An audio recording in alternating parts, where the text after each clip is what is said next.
Have you ever reached a goal only to figure out that you didn't feel any better about yourself once you got there? Most of us are taught how to set smart goals, but we aren't always taught to set the purpose behind the goal, the intention. A goal is a result in the future. An intention is the reason behind why you do it in your heart. Today, we are answering the question how to set goals and intentions. And by the end of today's episode, you will understand how to anchor your to-do list in your to be or become values, solving the pain of hollow success by aligning your daily actions with your spiritual heart. We're moving from just checking boxes today, friends, to truly changing our character. Stay tuned. Ordinary women, extraordinary faith. When God calls, we say yes. The Arise Women of God podcast.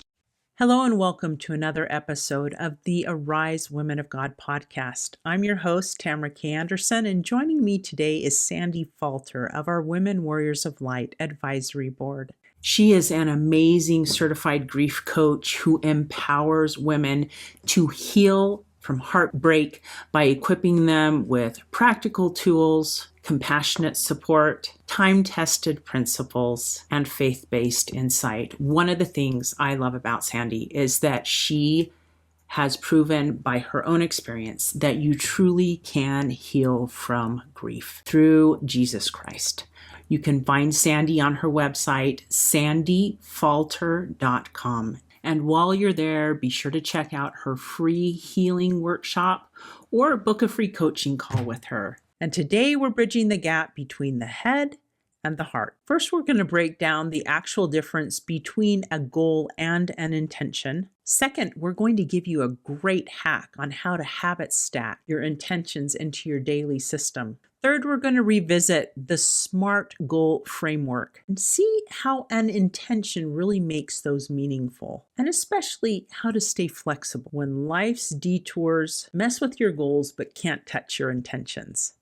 All right, my friends, so let's kick it off with goals and intentions and defining them a little bit. A goal is a specific, measurable outcome that you want to achieve in the future. For example, I will lose 10 pounds, or I will write 5 chapters, or for me, I will record 5 podcast episodes. An intention is the reason behind the goal, the reason in your soul for doing it, your heart purpose for doing it. Goals are about checking a box. Intentions are about the direction of your heart. But here's the cool thing.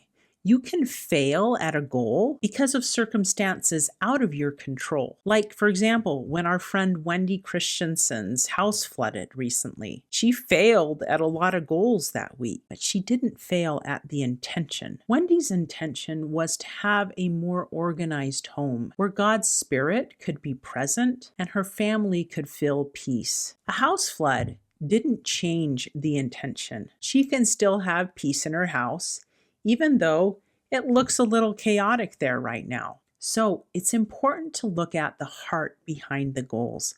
Often it gives you more momentum when you have a purpose behind the goal, a mission pulling you forward instead of you simply pushing forward on your own. The difference is between the push and the pull. And sometimes that's going to look different day to day, right?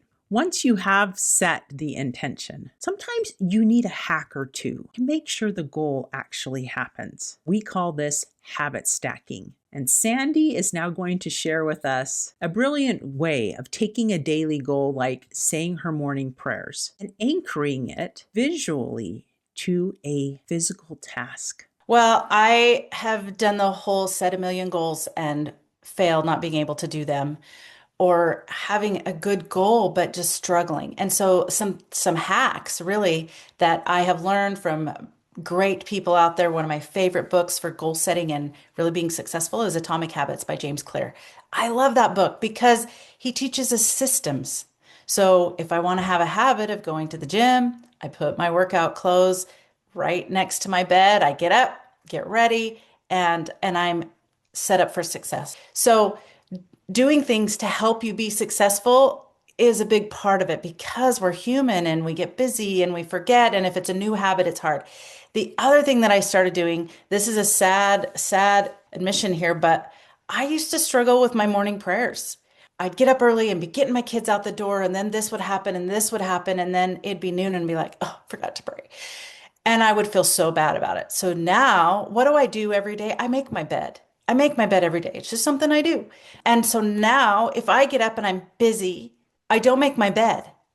And so when I have time, when there's quiet, I go into my room, I make my bed, and I kneel at my bed. And so I habit stack. So what is something you already do that you can stack? I believe systems can help us be successful because it's hard. We have life and distractions. So that's what has worked for me. Sandy's intention was connection with God, right? And her goal was daily morning prayer. But to make sure we don't stay in simply wishing that this takes place, we do need to measure it. That's where SMART goals come into place. But remember, the purpose of a SMART goal isn't to drive you to exhaustion. It's to give your intention a place to land. I'm going to now share an example of setting a SMART goal and what that can look like. But we're not going to use the typical business goals or stuff like that. We're going to use a goal that every woman warrior of light can relate to: personal scripture study. A vague wish could be, I want to read my scriptures more. That goal usually fails because can you really measure it? Here's how you would turn that goal into a SMART goal. SMART is an acronym that means specific, measurable, achievable, relevant, and time-bound. Here's how we're going to break this down. We'll start at the beginning with S. Specific. This is where you define the what of the goal. Instead of saying simply, I want to study my scriptures, say, I will study the New Testament. Let's go to the M. Measurable. How do you know when you're done with this goal? You add a metric to it. So for example, I will read for 10 minutes or 5 minutes, wherever you want to start. A is for achievable. This is where you ask the question, is it realistic for my current season of life? So basically, you're checking your capacity. If you have 4 kids and a flood in your house, please don't aim for an hour of scripture study in the New Testament. Maybe 5 minutes is a doable goal. Now let's go to the R, which is relevant. Does it align with your vision and intention? This is where you connect the goal to your heart. Why do you want to read your scriptures more? And you figure out it's because I want a better connection with God and I want to be yoked to Jesus so that I can handle my daily stress better. Ooh, that is a powerful reason that makes your goal so very relevant. Now let's move to T, time bound. When will you do it? And for how long? This is where you set the schedule of when you're going to fit it into your daily life. For example, I will do this every morning before I check my phone for the next 30 days. Okay? So when we put all those pieces together, here's how the final goal will sound. I will study the New Testament for 5 minutes every morning before I check my phone for the next 30 days so I can connect to God and His Spirit. Pretty great, right? Remember, the goal is 5 minutes, but your intention is the heart behind it. If you miss the 5 minutes because of a crisis, your intention is to be connected. And that can still happen with a 2-minute prayer. The goal serves the intention, not the other way around. So my friends, set the goal, but hold the intention. You're going to have days where things go crazy and your goals have to shift. The good news is that your intention to be a good steward stays exactly the same. If you're ready to set goals that feel as good as they look on paper, go check out our Guide to Goal Setting for Christian Women. It features a new Vision to Victory page with an intention anchor worksheet to find the why behind your what. And if you want a community to help you stay yoked to God and your intentions, join our Women Warriors Accountability Group. The links are in the description. So my friends, go set a holy intention for the next hour of your life right now. And until next time, may you arise, do it God's way, God strong.